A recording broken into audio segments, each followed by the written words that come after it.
Hello all, I'm writing this post, I'm making this video about creating a lecture for the World Scholars Cup students in my school in order to show both you and myself and other students the methods I use to conceive an idea, to structure it into a PowerPoint, to show the kind of changes I make, and then to show the final lecture. Okay, so you can see on here I give the overall points. So the lecture was based on the literary section of the World Scholars Cup principle this year, which was, I believe, not a world unbound, that was last year, a forlorn world. And I start off with brainstorming via PowerPoint. I cover those three things: plot, principles, applications. I then shared this with somebody else who directed me onto more AO1, which is ideas and content, rather than the style, AO2. I then found out the structure again, cutting down somewhat onto the word level analysis. Then I found pictures that related to the points I was saying. Then I used my generic structures of colored text boxes to show with questions and content in various forms. And then finally I tied it all together. So to show you the initial idea, you can see here that I had 3 points here. I have a question on the side, then copy and pasted the general questions that I was going to use. Started off with a basic plot outline, linked it to some questions from World Scholars Cup, gave more detailed plots, then showed visual thesaurus for formalist ideas of word level analysis. Then show the ideas, and I love this idea, of how connotations might exist theologically, or we might construct them. Then looked a bit more about the idea of defamiliarization. Then I had some word level analysis ideas, and I applied those to the two stories. Then I looked at the idea of authenticity as it relates to cheating, and as it relates to states, and as it relates to evidence. An amazing idea by Asimov. Then some more ideas here, linked to Inception, great film, and then ended on some final questions. So from this, I created this structure here. See, show what we're aiming for, show the ideas in nodes, had a shorter number of questions. Plot outline was slightly reduced. Then again had some ideas from here, visually make it more effective, making the idea of intention and meaning more applicable to students who want to see a theological position. Then had a visual representation of the purpose of defamiliarization, so it's not just entirely abstract. And of course, showing the idea that being too familiar with a concept acts like a brick wall to true understanding. And defamiliarization allows us to skirt around that previous blind spot. I looked at the idea of having the parameter recency effect. Then had some analysis of word level from here. Not too much, but enough from there. Then focused on ideas of being authentic, made this absolutely clear. Then had questions about zombies and AI and souls and what is to be human. Everyone loves zombies, I must say. And then ended it with this final question from here. And then had the very final ending being on a follow-on from the previous lecture from a colleague, talking about how words to light the darkness, light could be hope and release, or joy and irreverence. Okay. So the final structure that I had to show you was this. So we're starting off with the quotation here from evidence. Say you play into his hands by contributing to the to-do. Our challenge to students was showing how the default position on authenticity and robots and morality and ethics is one where we don't question it so much, or could be easily influenced by others. And we're trying to apply that to what we'll say here. So here now we have the questions in a orange color coding.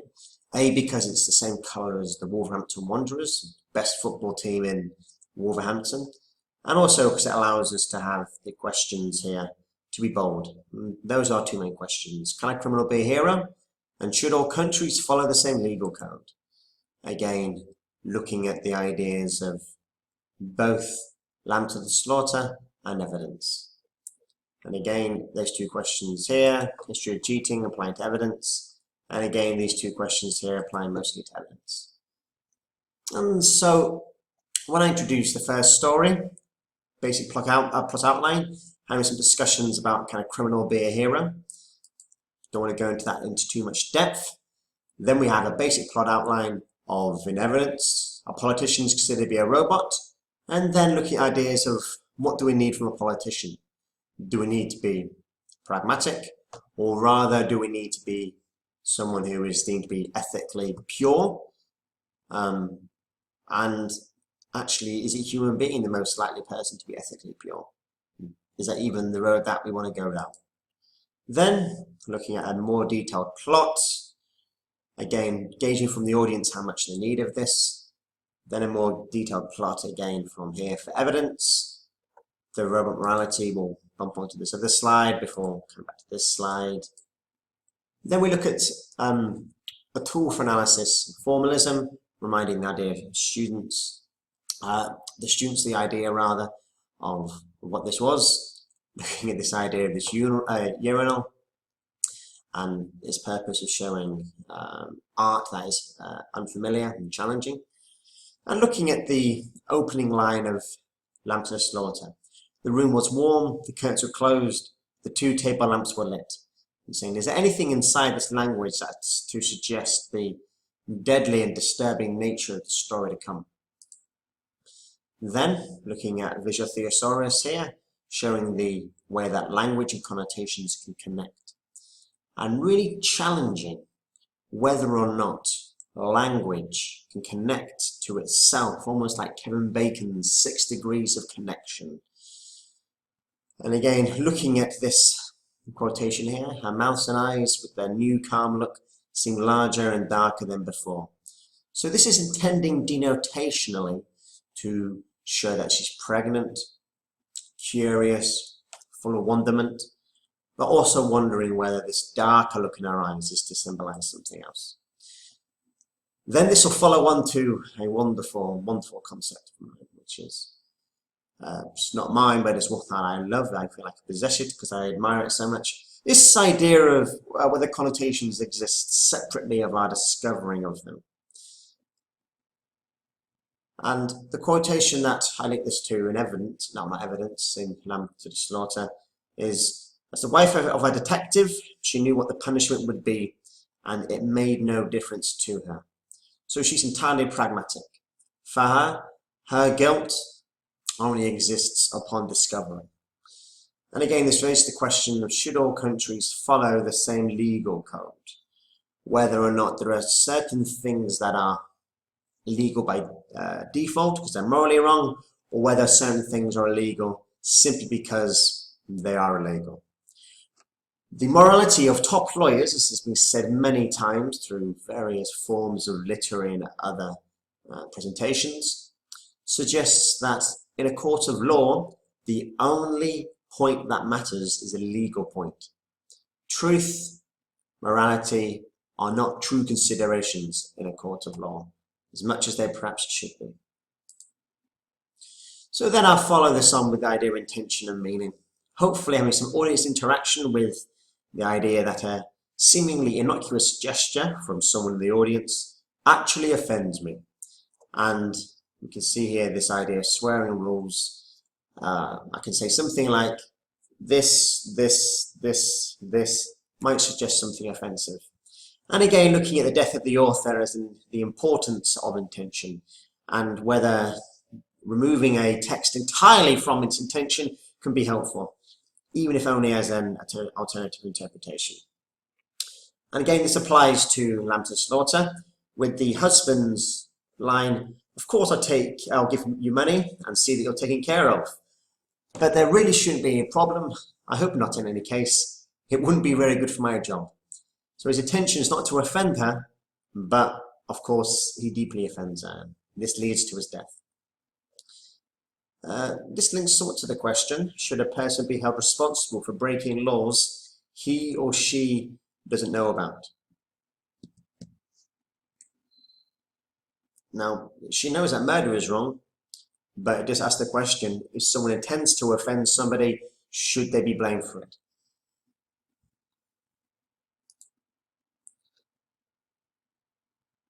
Did they kill them both, mother and child? Did they wait until the baby was born? What did they do? Mary Maloney didn't know, and she wasn't prepared to take a chance. So, is anyone who breaks the law a criminal? Now, legally, of course, someone is a criminal. There's a legal definition there. But is there a moral, more encompassing definition of what makes somebody a criminal? Or perhaps some of my greatest heroes, criminals. And again, can a criminal become a hero? These questions are really important to draw upon. We'll elicit some discussion from them. Okay, there'll then be an aside from the following. What's the purpose of defamiliarization? So, in Lamb to the Slaughter, one of the detectives says, it's the old story, he said, get the weapon and you've got the murderer. And of course, in some ways, this operates as a literary device, where the reader enjoys the knowledge, the dramatic irony, you could say, of knowing that the murder weapon is being eaten by the detectives that are searching for it. And like I said before, this image of the wall serves to show this. I'll then critique what I've just said, saying how it's important to be familiar with things, and looking at the idea of the primary recency effect, saying that actually our understanding of being familiar with things is really essential for looking at the order of words in texts, as well as the structure. I'll then jump onto some word level analysis and show that the three most common words are tired, told, and new. And again, this idea that all the old love for him came back to her, she began to cry hard, no acting was necessary, and that was better. Both the smile and the voice sounded better now.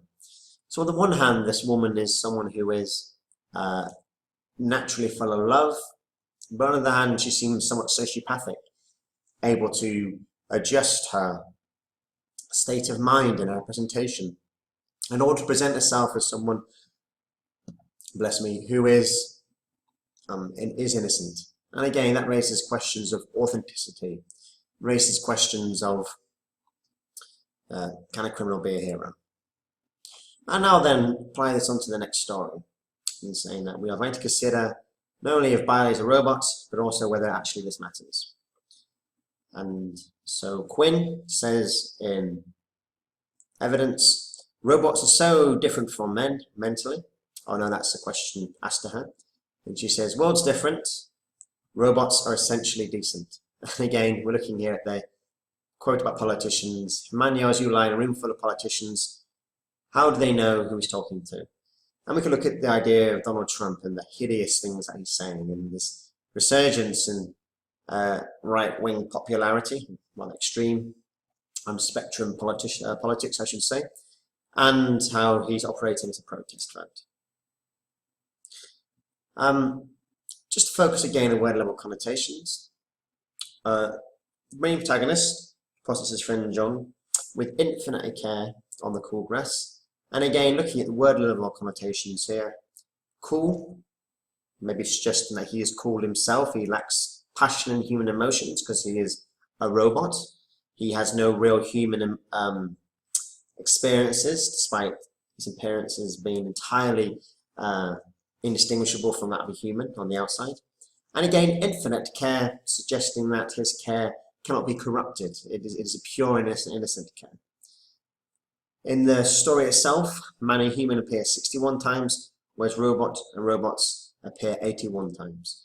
So we can see that there is a much more of an interest in robots than there is in humans in this story.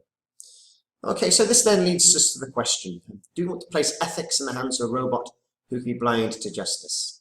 And showing these two pictures of three characters, each watching a sporting event, in this case a baseball match, and showing that equality will lead to certain folks who are disenfranchised, minorities perhaps, suffering, whereas justice means that everyone is treated differently in order to have the same opportunities. And again, this is a wonderful, wonderful idea here from Asimov. You could critique his stories by saying that his sentences are not poetic, but rather Pulp Fiction-esque and workmanlike, but his ideas remain. He's a sharp mind. He says, because if you stop to think of it, the three rules of robotics are essentially guiding principles of a good many of the world's ethical systems. And remember, those ideas of, let's go back, those ideas of robots. You cannot harm others unless there's a greater good. This idea of equality, I'll then link to Kill a Mockingbird. And then we'll then link further to World War Z, which is a tremendous book. That's about 200 oral histories, maybe 100, 150. And within it, it speaks of the South African scientist, I think a social scientist, who devises an inhumane yet successful way to contain an apocalyptic outbreak. And in doing so, was able to save millions of people. However, it takes somebody to sacrifice their lives of millions to treat people in an unequal way in order to actually maintain the human species.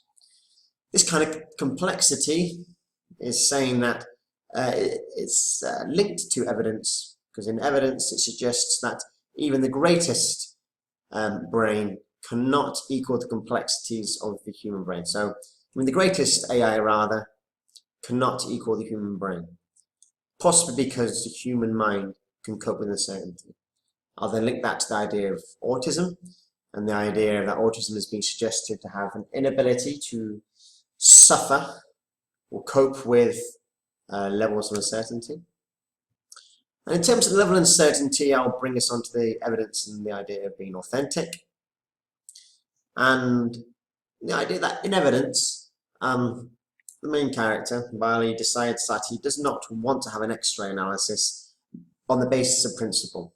And this is incredibly applicable to ideas of the NSA and the way that we are being observed by governments today.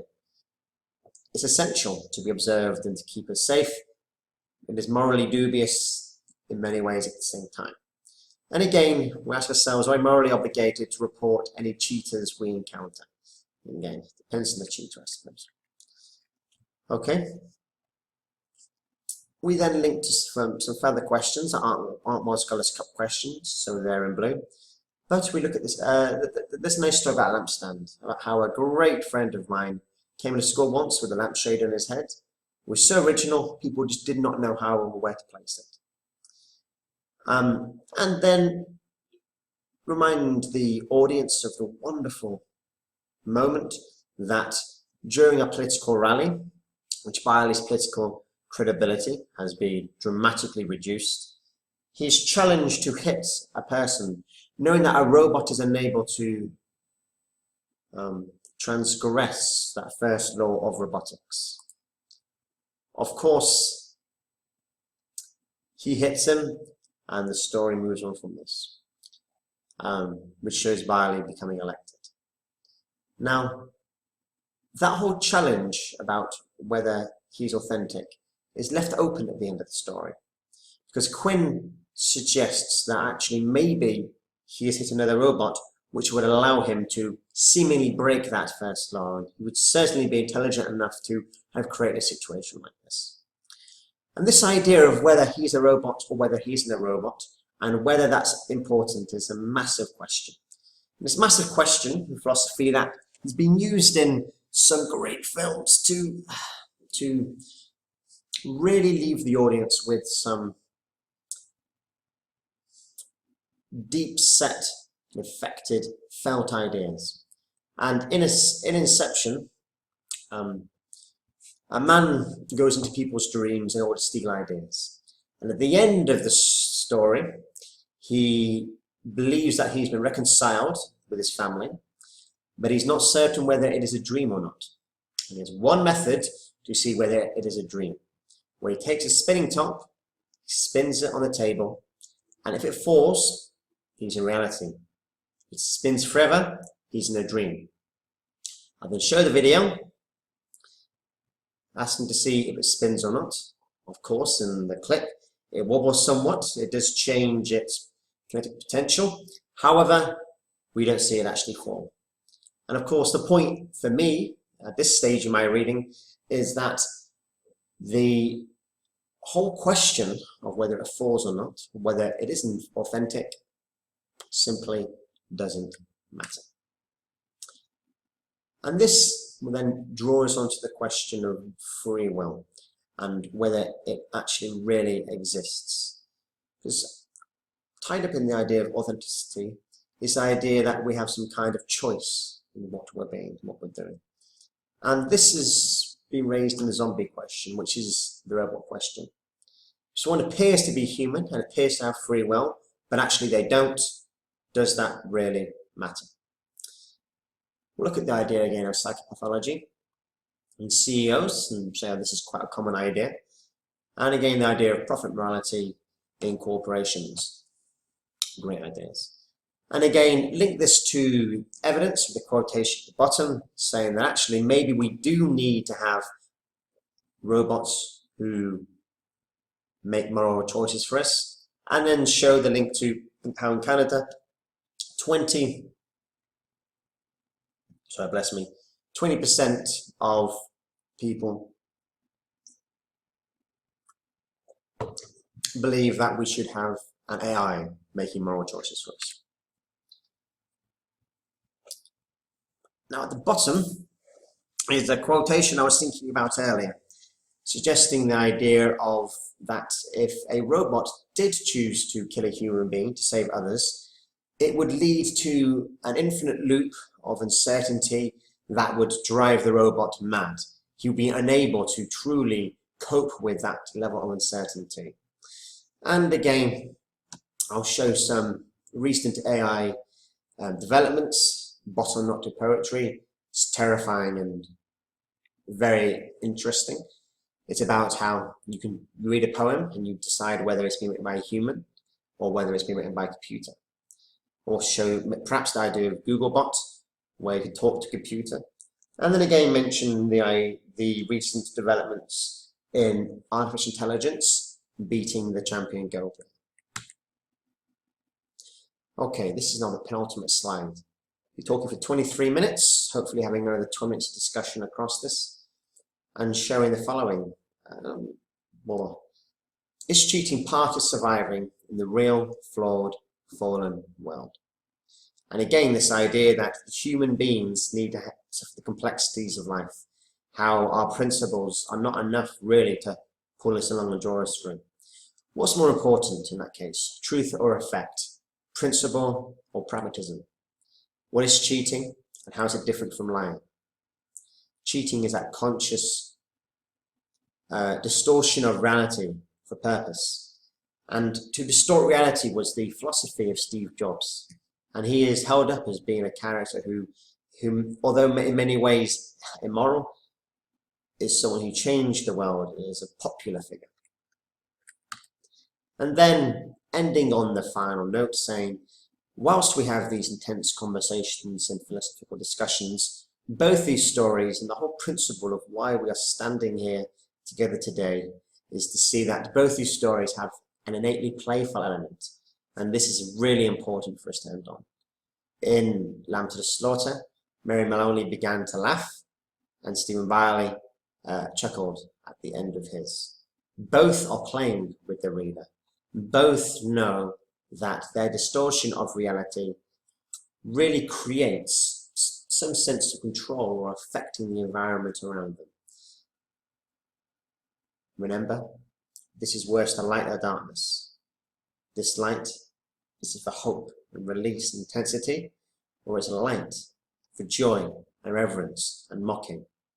Of course, like with Inception, it is both either one, it is both and actually it doesn't matter. And all of those three options and more exist at the same time.